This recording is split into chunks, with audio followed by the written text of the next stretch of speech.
Okay, so I have my screen set up and I put extra vinyl around the edges because I couldn't find any painter's tape, but you can use painter's tape. And then I have my shirt set up here, and I have a piece of like cardstock. I don't know if you can see that. That's like a bluish color in between the shirt so it doesn't bleed through. And then I have a squeegee, which is the speedball. Supplies linked in my storefront. This in my storefront.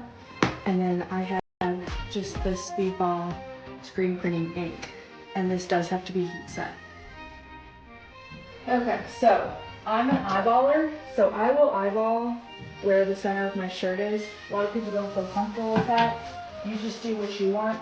And I might get burned, but we'll see.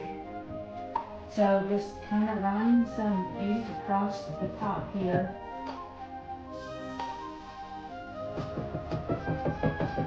The full length of your graphic.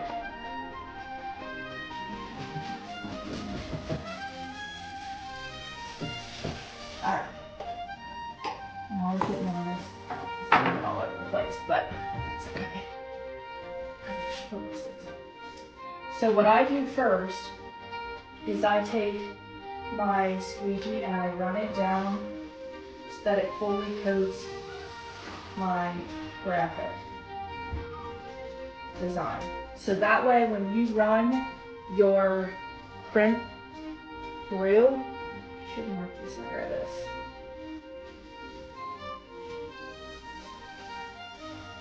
Okay, so when you run your print through this screen, you're just pushing the ink onto the paper. So